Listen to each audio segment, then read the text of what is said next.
ओम नमो भगवते वासुदेवाय। हर हर महादेव। संसार के दो प्रमुख आधार पालनहार श्री हरि विष्णु और संहारक देवाधिदेव महादेव।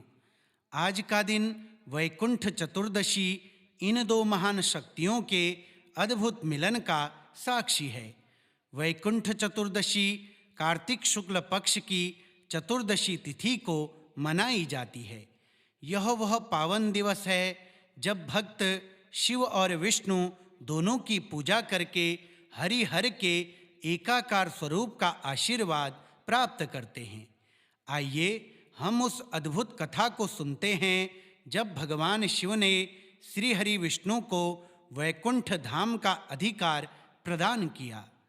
एक समय की बात है जब सृष्टि के पालनकर्ता भगवान श्री हरि विष्णु ने यह निश्चय किया कि वे परमपिता भगवान शिव की कठोर तपस्या और पूजा करेंगे।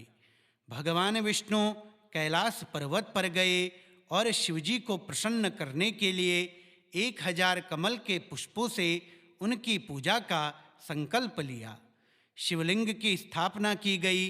भगवान विष्णु एक एक करके कमल पुष्पों को शिवलिंग पर अर्पित करते जाते और शिवजी के एक एक नाम का जाप करते जाते। जब वे पूजा पूरी करने वाले थे, ठीक उसी समय भक्तों की परीक्षा लेने वाले शिव ने लीला रची। शिवजी ने उन 1000 कमल पुष्पों में से एक पुष्प को गायब कर दिया। भगवान विष्णु ने जब गिनती पूरी की तो पाया कि एक कमल का पुष्प कम पड़ गया है। वे संकल्प की पूर्ति के लिए दृढ़ थे। उन्होंने सोचा, मेरी आंखें भी तो कमल के समान ही हैं, मुझे कमल नयन पुंडरीकाक्ष कहा जाता है। संकल्प पूरा करने के लिए मैं अपनी आँख ही अर्पित कर दूंगा। इतना सोचते ही श्री हरि विष्णु ने बिना किसी विलंब के अपनी एक कमल सी सुंदर आँख निकाली और उस अंतिम कमल पुष्प के स्थान पर शिवलिंग पर श्रद्धापूर्वक अर्पित कर दी। यह देखकर तीनों लोकों में हाहाकार मच गया। भगवान शिव, जो विष्णु की भक्ति और उनके अतुल्य त्याग से अत्यंत प्रसन्न हुए, तुरंत शिवलिंग से प्रकट हुए। उन्होंने प्रेम से विष्णु जी को गले लगाया, उन्हें आशीर्वाद दिया और उनकी निकाली गई आँख को पुनः उनके स्थान पर स्थापित कर दिया। शिवजी ने कहा, हे हरि, तुम्हारी यह भक्ति और यह त्याग अविस्मरणीय है। तुम आज से मेरे लिए कमल नेत्र के रूप में पूजे जाओगे।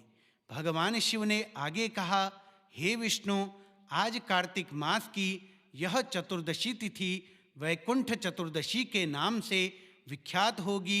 आज से जो भी भक्त इस दिन पहले मेरी पूजा करेगा और उसके बाद तुम्हारी पूजा करेगा, उसे वैकुंठ धाम की प्राप्ति होगी।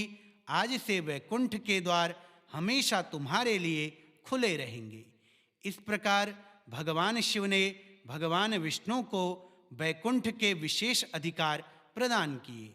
इसलिए इस पावन दिवस पर भक्तजन प्रातःकाल गंगा या किसी पवित्र नदी में स्नान करके पहले भगवान शिव की पूजा करते हैं और उन्हें 1000 कमल पुष्पों के समान भक्ति अर्पित करते हैं।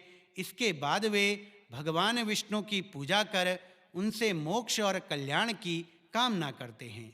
यह पर्व हमें सिखाता है कि शिव और विष्णु में कोई भेद नहीं है, दोनों ही शक्ति और कल्याण के पर्याय हैं। वैकुंठ चतुर्दशी पर हरि और हर का आशीर्वाद लेने से जीवन में सुख शांति और अंत में परम मोक्ष की प्राप्ति होती है। ओम नमो भगवते वासुदेवाय। हर हर महादेव।